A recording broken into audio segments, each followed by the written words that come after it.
Okay students, अब start करते हैं topic mutual induction. Electromagnetic induction का सेकेंड वेराइटी, जिसे हम लोग म्यूचुअल इंडक्शन कहते हैं।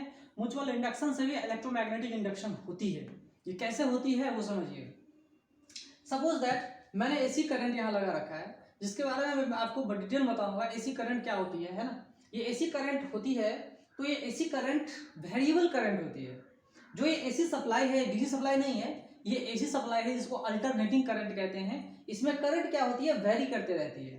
ठीक है, तो हमने इसको प्राइमरी माना, जिसके अंदर में वेरिएबल करंट है। जो आईपी जो है, ये क्या है, वेरिएबल है।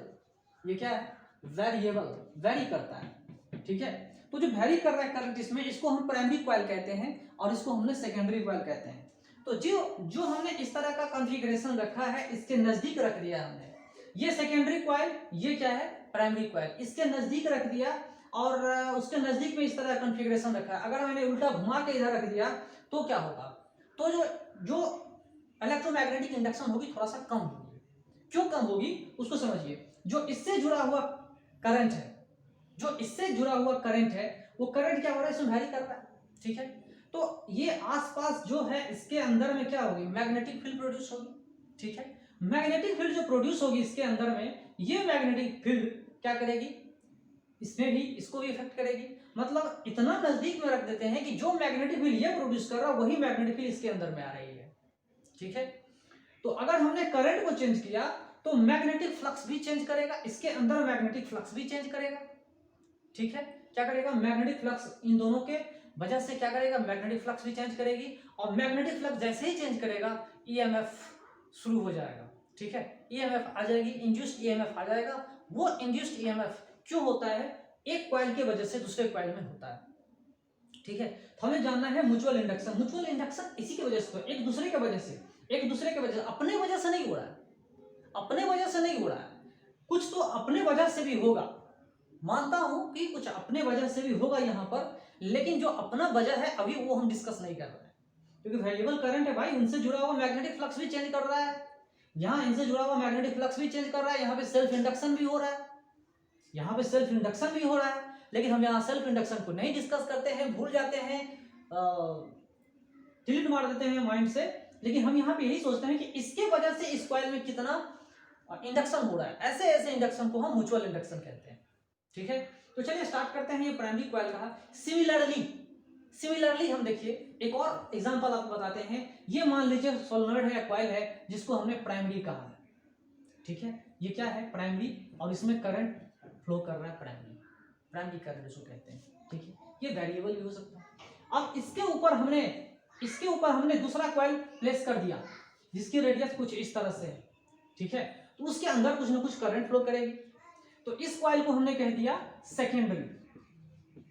इसको हमने क्या कह दिया, सेकेंडरी। तो जिसमें करंट चेंज करता है, जिसमें करंट चेंज हो रहा है, उसको हम प्राइमरी कहेंगे। और जिसमें उसके इफेक्ट को देखा जा रहा है, उसको हम लोग, इसमें इंड्यूस्ड ईएमएफ हो जा रही है, इसमें भी इंड्यूस्ड, जो इसमें हम लोग इंड्यूस्ड ईएमएफ कह रहे हैं, उसको हम लोग सेकेंडरी कहते हैं। ये छोटा वाला प्राइमरी था, ये क्या था, प्राइमरी, और वो क्या था, सेकेंडरी, है ना। प्राइमरी और सेकेंडरी इसी को कहते हैं। समझिए क्या होता है म्यूचुअल इंडक्शन, क्या होता है। अगर हमने इसमें करंट चेंज किया, ये अच्छा कॉन्फ़िगरेशन है, ये अच्छा कॉन्फ़िगरेशन है, इससे बेटर ये रिजल्ट देगा। ऐसा क्यों कहा मैंने, कॉन्फ़िगरेशन इसलिए अच्छा है क्योंकि इससे जुड़ा हुआ मैग्नेटिक फ्लक्स पूरा का पूरा सेकेंडरी कॉइल में, सेकेंडरी कॉइल के अंदर में है, पूरा का पूरा सेकेंडरी कॉइल के अंदर में, कोई दिक्कत नहीं है। तो जो सेकेंडरी कॉइल के अंदर में पूरा का पूरा मैग्नेटिक फील्ड उसको मिल रहा है, पूरा मैग्नेटिक फील्ड मिल रहा है, कोई दिक्कत नहीं, थोड़ा इधर उधर भी नहीं हो रहा है।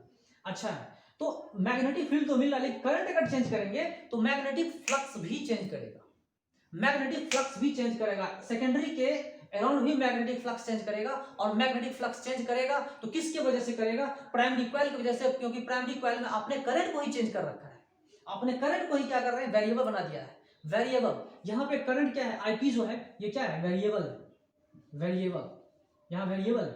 अगर आपने प्राइमरी में करंट को वेरी करके रखा हुआ है, तो सेकेंडरी में इंड्यूस्ड ईएमएफ होगी। ठीक है, इंड्यूस्ड ईएमएफ होगी, उसकी वजह से क्लोज सर्किट है तो इंड्यूस्ड करंट भी आएगा। ठीक है, उसी चीज को हमें समझाना है।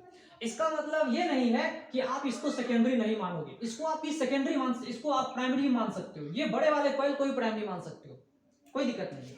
अगर आप ऐसा डायग्राम देखो, इतना बड़ा कॉइल हमने रख लिया, ये प्राइमरी हो गया, इसको भी आप प्राइमरी मान सकते हो, है ना। और इसके अंदर छोटा सा कॉइल रख दिया हमने, छोटा सा कॉइल रख दिया, इसको आप सेकेंडरी मान सकते हो, कोई दिक्कत नहीं, कोई दिक्कत नहीं। बस दिक्कत ये है कि जिसमें हम करंट को चेंज करते हैं ना, जिसमें हम करंट को चेंज करते हैं, अगर हमने प्राइमरी छोटा बड़ा कुछ भी हो सकता है, कोई दिक्कत नहीं, छोटा बड़ा कॉइल कोई भी हो सकता है, जिसमें हम करंट को चेंज करते हैं उसको प्राइमरी कह देते हैं। ठीक है, यहाँ भी हमने करंट को चेंज कर दिया, यहाँ भी करंट को चेंज कर देते हैं। करंट के चेंज होने की वजह से मैग्नेटिक फ्लक्स भी चेंज करती है, मैग्नेटिक फ्लक्स भी चेंज करती है, इस बात को आप लोग समझिए। और मैग्नेटिक फ्लक्स चेंज करने की वजह से उसमें इंड्यूस्ड ईएमएफ भी आती है, और जो इंड्यूस्ड ईएमएफ आती है एक फेनोमेनन होती है, जिस फेनोमेनन को हम म्यूचुअल इंडक्शन कहते हैं। This phenomenon is called mutual induction. Mutual क्यों है? क्योंकि दूसरे कॉइल की वजह से पहले कॉइल की वजह से दूसरे कॉइल में जो आ रहा है, इसलिए उसको म्यूचुअल कहते हैं। एक दूसरे के परस्पर कहते हैं इसको। म्यूचुअल मतलब परस्पर, म्यूचुअल फंड, है ना, mutual growth, mutual friendship, mutual society, ये सब चीजें म्यूचुअल होती है, एक दूसरे की वजह से होती है, एक दूसरे के अंदर में होती है ना। तो एक दूसरे के इफेक्ट की वजह से एक दूसरे मिलजुल करता है, तो इस तरह से हम कहते हैं। म्यूचुअल फंड क्या होता है, उसके बारे में बहुत सारे वीडियोस आते हैं यूट्यूब पे, आप देख सकते हो म्यूचुअल फंड, है ना। वो तो उससे बहुत सारी चीजें आप समझ सकते हो। ठीक है, उसके बारे में डिस्कस अभी नहीं करूंगा कि म्यूचुअल फंड में पैसा इन्वेस्ट करना चाहिए या नहीं करना चाहिए। यहाँ पे म्यूचुअल इंडक्शन पढ़ाया जा रहा है, ना कि म्यूचुअल फंड पढ़ाया जा रहा है। ठीक है, तो चलिए यहाँ पे ईएमआई फिर वो ईएमआई नहीं है जो बैंक में यूज होता है। यहाँ पे capital A small M into I, electromagnetic induction.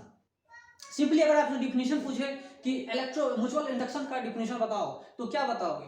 Mutual induction का डिफिनेशन पूछेगा तो बताओगे इलेक्ट्रोमैग्नेटिक इंडक्शन इन नेबरिंग कॉइल।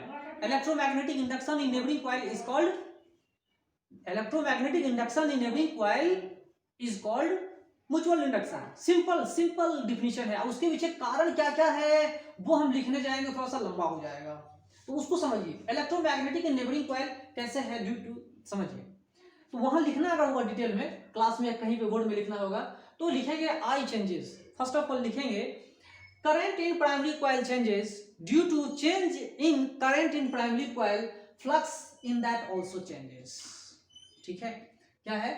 फ्लक्स जो है चेंज करती है। तो फ्लक्स प्राइमरी में नहीं, आप समझो यहाँ पे फ्लक्स सेकेंडरी में। अगर प्राइमरी में समझ लोगे तो वहां पे वो सेल्फ इंडक्शन हो जाएगा। यहाँ पे सेकेंडरी में हम सोचेंगे flux in secondary changes, current in primary changes and due to change in current, flux in secondary changes. Flux in secondary changes जिसके वजह से क्या होगा, इंड्यूस्ड ईएमएफ आती है, इंड्यूस्ड ईएमएफ होती है ना। इंड्यूस्ड ईएमएफ होती है, किसमें होती है? सेकेंडरी में होती है। उसी को हम लोग म्यूचुअल इंडक्शन कहते हैं। ठीक है, तो ये जो जितने सारे फिगर हमने बताए हैं, उन्हीं चीज को मैथमेटिकल में रिप्रेजेंटेशन करना चाहूंगा यहाँ पर। Flux in secondary coil is directly proportional to current in primary coil. So flux in secondary coil is equal to m into ip, where m is the proportionality constant of proportionality और mutual inductance और coefficient of mutual induction. ये सब नाम है capital M का। ठीक है, और ये नाम आपको बहुत कुछ बता रहा है। जैसे इससे पहले सेल्फ इंडक्टेंस पढ़ते थे, तो सेल्फ इंडक्टेंस कैपिटल एल से डिनोट होता था, लेकिन अब देखिए वो भी, उसमें भी करंट इन्वॉल्व था, मैग्नेटिक फ्लक्स इन्वॉल्व थी, तो उसका यूनिट भी एम के यूनिट के जैसा ही होगा। सारा यूनिट सेम है, डायमेंशनल फॉर्मूला भी सेम है, ऐसा यूनिट भी सब सेम है, इसीलिए मैं उसको डिस्कस नहीं करना चाहूंगा। एल और एम का डायमेंशनल फॉर्मूला, ऐसा यूनिट सब के सब क्या है? सेम है। तो यहाँ एम क्या है? प्रोपोर्शनैलिटी कांस्टेंट और म्यूचुअल इंडक्टेंस और कोएफिशिएंट ऑफ म्यूचुअल इंडक्शन। ठीक है, तो चलिए यहाँ पर ईएस की बात करते हैं। जो ईएमएफ हो रही है सेकेंडरी कॉइल में, वो क्या है? तो वो है negative of M D I P by D T. तो इंस्टेंटेनियस ईएमएफ है यहाँ पर, इंस्टेंटेनियस, क्योंकि हमने रेट ले लिया यहाँ पर D I P by D T, instantaneous rate है। लेकिन अगर एवरेज हम माने, अगर हम एवरेज मानते हैं तो एवरेज हमारा ये है, एवरेज हमारा ये है। दोनों एक दूसरे के बराबर नहीं है, लेकिन समझिए कि ये जो हमने रेट दिया है ये एवरेज है और ये क्या है? इंस्टेंटेनियस। ठीक है, आई बात समझ में? तो ये मैं चीजें आपको बताना चाह रहा था। तो म्यूचुअल इंडक्शन मैंने आपको बता दिया कि करंट जो है प्राइमरी में चेंज होगा तो फ्लक्स सेकेंडरी में चेंज होगा, और सेकेंडरी में फ्लक्स चेंज होगा जिसके वजह से ईएमएफ प्रोड्यूस होगी। इस फिनोमेनन को हम म्यूचुअल इंडक्शन कहते हैं। This phenomenon is called mutual induction, a phenomenon in which electromagnetic induction is observed in neighboring coil due to change in current in primary coil. ठीक है, नेबरिंग मतलब सब एक दूसरे के नेबरिंग में है। ठीक है। तो m की बात हम लोग करते हैं, तो m में आप कुछ भी समझ सकते हो। फ्लक्स प्राइमरी की बात करोगे, flux in primary is directly proportional to current secondary, दूसरी तरह से भी आप समझ सकते हो, लेकिन प्रोपोर्शनैलिटी कांस्टेंट m ही रहेगी, ठीक है। इस बात को आप लोग समझिए, इसी को हम लोग म्यूचुअल इंडक्शन के नाम से जानते हैं। ओके।